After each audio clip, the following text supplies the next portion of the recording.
At my cousin's wedding, my aunt made sure I was out of every photo, sat by the restroom, ignored, invisible. But when the master of ceremonies called my name unexpectedly, I walked up to that stage and exposed the truth she'd been hiding for years. I used to love weddings. The music, the lights, the joy, everything about them felt magical. But that changed the night my cousin Megan got married. I wasn't just a guest. I was the family problem, at least. That's what Aunt Linda called me. It started when I was 16 and came out as bisexual. Aunt Linda said it was a phase that I'd grow out of. When I didn't, she stopped inviting me to family events altogether. My mum tried to smooth things over, but Linda ran the show in our family. She was the loud one, the perfectionist, the one who cared about appearances more than people. So, when Megan, her perfect daughter, sent me a wedding invitation, I thought maybe things had changed.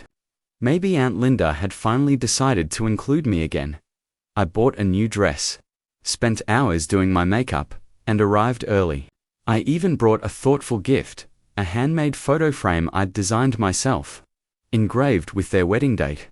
But as soon as I walked into the reception hall, Aunt Linda's smile froze. "Oh," she said, her voice tight. "You actually came?"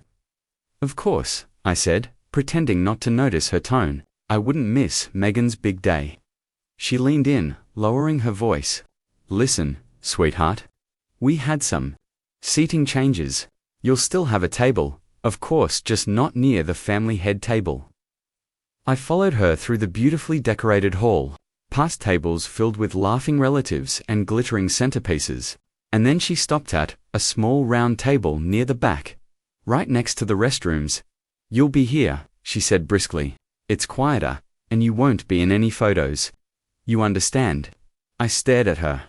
"Because I'm the family PR problem, right?"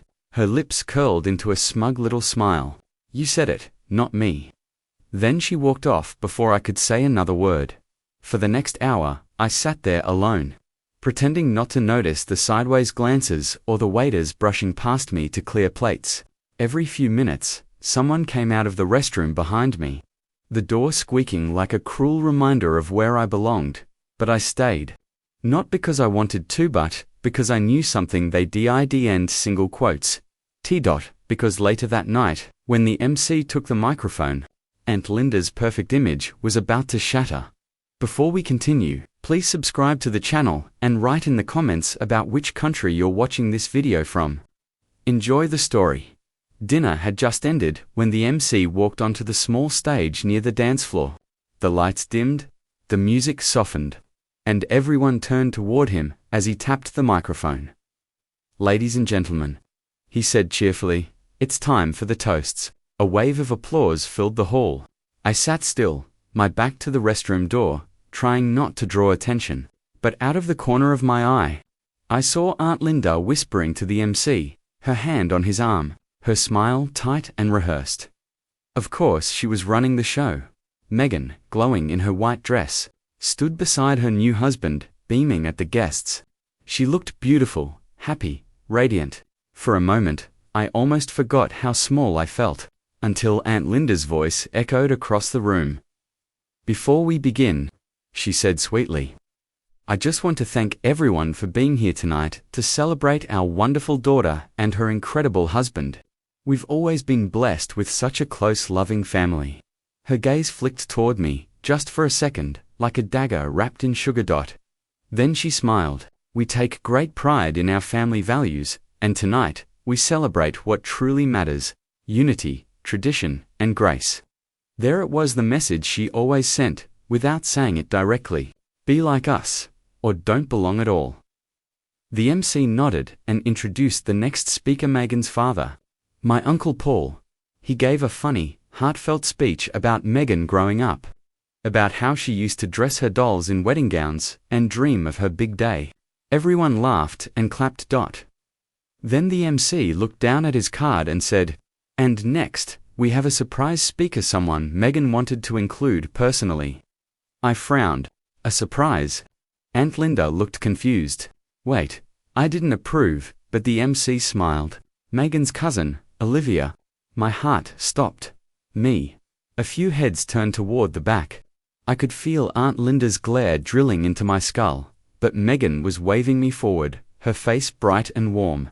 "Come on, Liv," she called out. I stood slowly, my hands trembling. I hadn't planned a speech.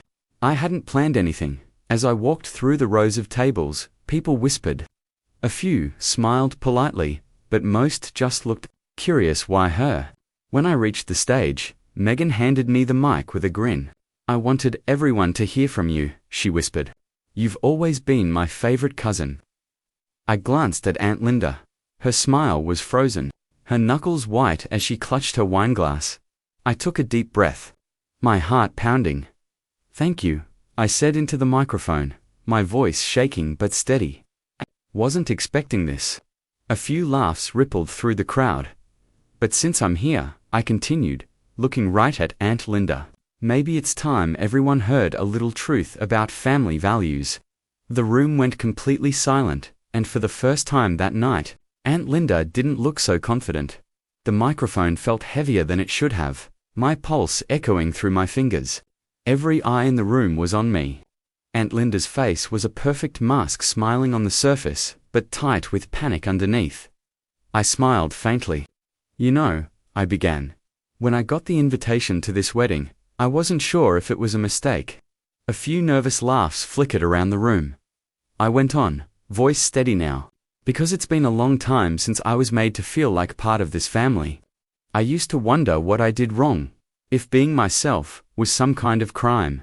But tonight, I realized, it's not me who should be ashamed." A murmur spread across the tables. Even the waiters froze. I looked straight at Aunt Linda. "It's the people who confuse family image with family love, who care more about how we look than how we treat each other." Aunt Linda's hand shot up like she wanted to interrupt. But Megan gently placed a hand on her arm. "Mum," she whispered, "let her speak." That stopped her cold. I turned back to the guests. My Aunt Linda likes to say, she's all about tradition, but her version of tradition means excluding anyone who doesn't fit her picture-perfect version of family. "You know what my seat card said tonight?" I held up the small folded card from my purse. "Table 21 right, next to the restroom." Because, apparently, that's where you put the family PR problem. A gasp rippled through the crowd. Someone muttered, "You're kidding." I smiled, just a little. "No, I'm not. But that's okay, because you don't need a fancy table to have dignity. You don't need approval to have worth. And you don't need a picture-perfect family to know your own value." The room went quiet. Then, from somewhere near the back, a voice called out softly, "You tell them, girl." A few claps followed. Then more. Megan's groom, Jake, raised his glass. "To family that actually acts like family," he said loudly. That applause grew louder, real, spontaneous, unstoppable. Aunt Linda's smile was gone now, replaced by something between disbelief and fury. She leaned toward Megan, hissing, "You planned this?" Megan's voice was calm, almost sad. "No, Mum, but maybe you needed to hear it." I looked around at the guests. Some looked uncomfortable, others proud, a few even emotional, and for the first time in years, I didn't feel small. I didn't feel like a mistake. When the clapping finally died down, the MC stepped forward, grinning awkwardly. "Well, that was unexpected, but powerful. Let's give it up for Olivia." The crowd cheered again, as I handed the microphone back. Megan hugged me tight and whispered, "Thank you. I've wanted someone to say that for years." I smiled, whispering back, "Guess I finally earned my seat at the table." But what I didn't know was that Aunt Linda wasn't done yet, because 10 minutes later, when the music started and everyone was on the dance floor, she cornered me behind the curtain near the bar. Her voice was sharp, venomous. "You think you humiliated me tonight? You have no idea what you've started."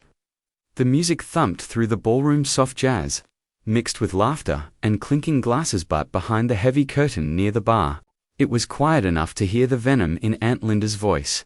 She stood inches from me, her perfume thick, her expression cold and sharp. "You think that little stunt made you brave?" she hissed. "All you did was embarrass yourself. Do you have any idea how many important people are here tonight?" I crossed my arms, meeting her glare. Important to you, maybe? Not to me. Her lips curled into a bitter smile. You've always been jealous of Megan. Of this family. That's why you act out. You can't stand not being the center of attention. I almost laughed. You mean the attention you worked so hard to make sure I never got? Her eyes flashed. You're just like your mother, always playing the victim. Do you know how many times I've had to clean up your messes? The rumors, the whispers, the drama you bring. I cut her off. No, Aunt Linda. You didn't clean up my messes. You buried your own. She froze. What did you just say? I stepped closer. You remember the photo album I found in Grandma's attic last month? The one with the old family pictures. Her face paled. I saw the receipts tucked inside. I continued softly. From when you borrowed Grandma's savings to pay off your first mortgage. The same savings you swore she lost in that bank error. Her hand trembled, clutching her champagne glass tighter. You don't know what you're talking about. Oh, I do, I said calmly. And I also know Grandma found out before she passed. She told my mum. That's why Mum stopped coming to family events. Not because she was dramatic, but because she finally saw who you really were. Her mask cracked. For the first time that night, she looked small. You wouldn't dare tell anyone, she whispered. Why not? I said. You didn't mind humiliating me in front of 100 people. She leaned in, desperate now. If you say one word about that, I'll ruin you. I'll tell everyone what you really are. I tilted my head. Go ahead, but make sure they hear why you're saying it, because, after tonight, I don't think anyone's listening to you anymore. Her breath hitched. You think you won? I smiled faintly. No. I think I stopped losing. Before she could respond, someone pulled back the curtain. Megan, her face was pale, her eyes wide. Mum, Olivia, what's going on? Aunt Linda straightened immediately, her fake smile snapping back into place. Nothing, sweetheart. Just a little misunderstanding. But Megan wasn't buying it. I heard everything, she said quietly, and I think it's time everyone else did too. Linda's eyes widened. Megan, no, but it was too late. Megan stepped out onto the stage, microphone in hand, her voice shaking but steady. Everyone, she said, there's something you all should know about my mother. And just like that, the wedding turned from a celebration into a reckoning. The music stopped mid, glasses clinked to a halt. The laughter and chatter dissolved into a strange, uneasy silence as Megan's voice echoed through the microphone.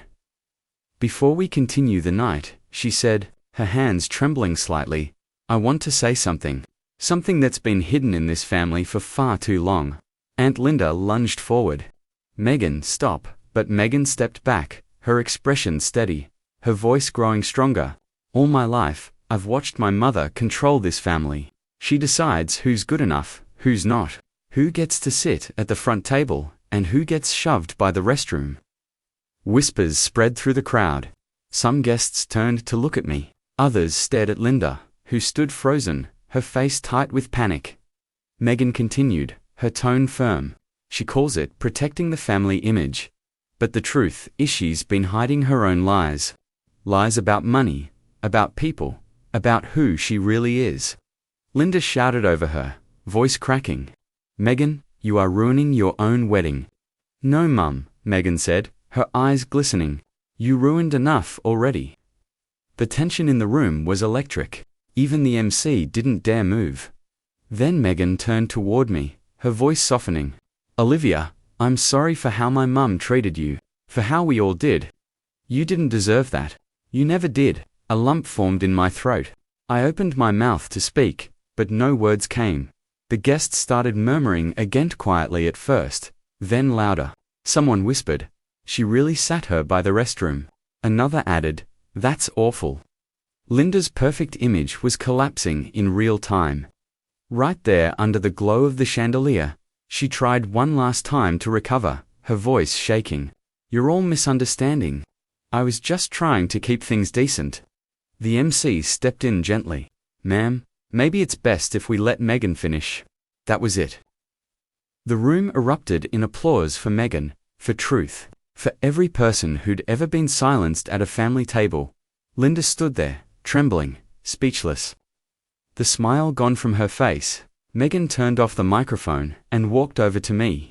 "You okay?" she asked quietly. I nodded, tears stinging my eyes. "You didn't have to do that." "Yes, I did," she said softly. "You were right. Family isn't about pretending to be perfect. It's about being real. I just wish it hadn't taken me this long to see it." She hugged me tight. Around us, people began to cheer again, the tension slowly fading into music and laughter once more. But it was different now. It felt lighter, honest. Aunt Linda slipped out quietly through the side door, her heels clicking against the marble floor. No one stopped her. Later that night, as the newlyweds danced under the fairy lights, I sat at a new table near the front one Megan personally pulled up for me. For the first time in years, I didn't feel like an outsider.